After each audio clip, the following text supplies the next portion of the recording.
He arrived early, long before the parking lot filled, because old habits die hard. Years of janitor shifts had trained his body to wake before sunrise, to move quietly through empty halls, to stay out of the way. He parked his dented pickup at the far edge of the lot and sat for a moment with the engine off, hands resting on the steering wheel. The suit he wore was not really his. It had been borrowed from a co-worker. Sleeves a little too short, collar slightly tight, but it was clean and pressed. That mattered to him. Today mattered. He checked his reflection in the rearview mirror and adjusted the tie awkwardly. He rarely wore one. His forearms were exposed just enough that the faded tattoo on his left arm peeked out from under the sleeve when he moved. He didn't notice. He never thought about it anymore. To him, it was just ink from another life, another version of himself that felt like it belonged to someone else. Inside the auditorium, parents and families were already filtering in. Laughter echoed, cameras flashed, proud voices filled the air. He chose a seat near the back, as he always did, easing himself down carefully, folding his hands in his lap. He didn't want attention.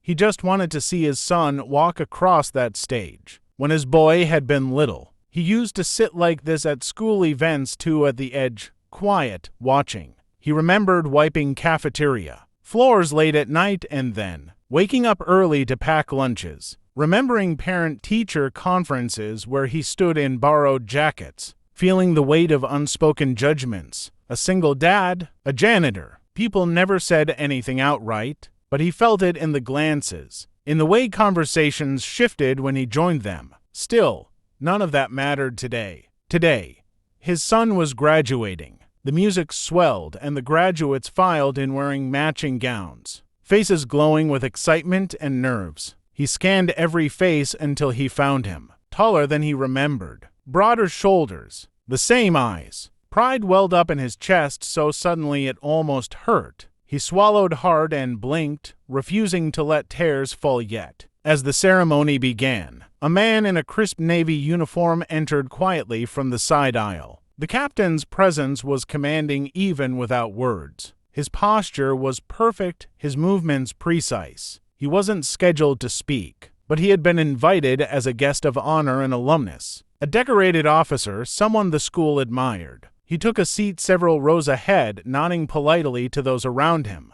The janitor barely noticed him at first. His attention was fixed on the stage, on the roll of names, on the future unfolding in front of his son. Each name brought applause, cheers, proud cries from families. When his son's name was called, he stood halfway without realizing it, clapping harder than anyone, his voice catching as he shouted his boy's name. His son glanced into the crowd and smiled, searching instinctively. Their eyes met for a split second. That was enough. The janitor sat back down, heart pounding, hands trembling. As the ceremony continued, the Navy captain shifted slightly in his seat. Something had caught his eye earlier, something familiar, nagging at the edge of his memory. When the man behind him had stood to clap, the captain had seen it clearly, a tattoo on the forearm. Faded, worn by time, but unmistakable. The captain's breath had caught. His mind raced backward through decades, through smoke and sand and blood and noise. That symbol was not common. It wasn't decorative.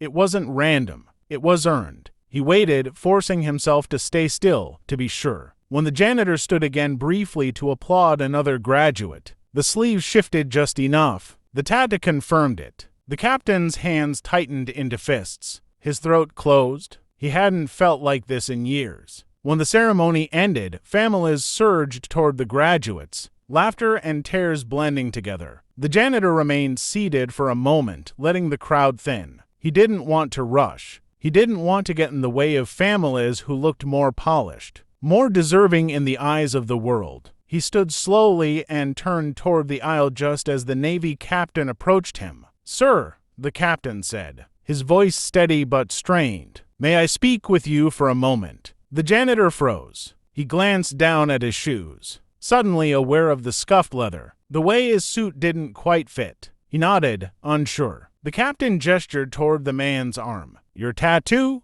May I see it?" Confusion flickered across the janitor's face. Instinctively, his hand moved to cover it. For a second, his eyes hardened, walls rising. That life was buried. He had buried it on purpose. But something in the captain's eyes respect. Recognition, something deeper made him pause. Slowly, he rolled up his sleeve. The captain inhaled sharply. Tears welled up before he could stop them. I knew it, he whispered. The janitor stiffened. You've got the wrong guy, he said quietly. It's just an old tattoo. The captain shook his head. No, sir. That mark means you were there, that you survived, that you saved lives. People around them slowed. Noticing the unusual sight, a Navy captain standing rigid, eyes shining, in front of a man who looked like he belonged on the maintenance crew. The captain straightened, fully, and did something that made the surrounding conversations fall silent. He saluted.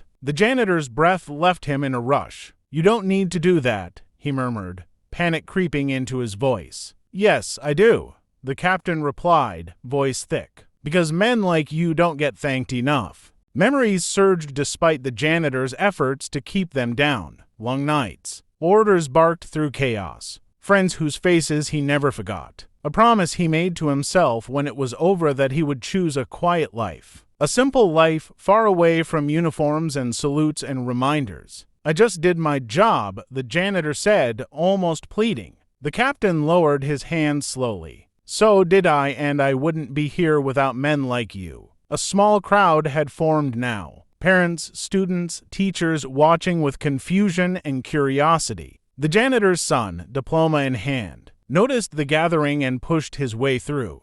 Dad, he said, what's going on? The janitor turned, startled. Nothing. Kid, just talking. The captain looked at the young man, then back at his father. His voice softened. You raised him alone, didn't you? The janitor nodded once. And you never told him. The nod again, firmer this time. The captain crouched slightly to meet the graduate's eyes. Your father is one of the bravest men I've ever met. The son laughed awkwardly. He's a janitor, he said, not dismissively, just stating fact. He works nights. The captain smiled through tears. He's also a hero. Silence stretched between them. The son looked at his father, really looked at him, seeing lines and scars and a depth he had never fully understood. Dad, his voice cracked. The janitor closed his eyes briefly. When he opened them, they were wet. I wanted you to have a normal life, he said. I wanted you safe. I wanted you to grow up without all that. The son swallowed hard and stepped forward, wrapping his arms around his father. You gave me everything, he whispered. You always did. The captain turned away for a moment, giving them privacy, wiping his eyes. When he turned back, he addressed the small crowd that had gathered. Today, he said quietly,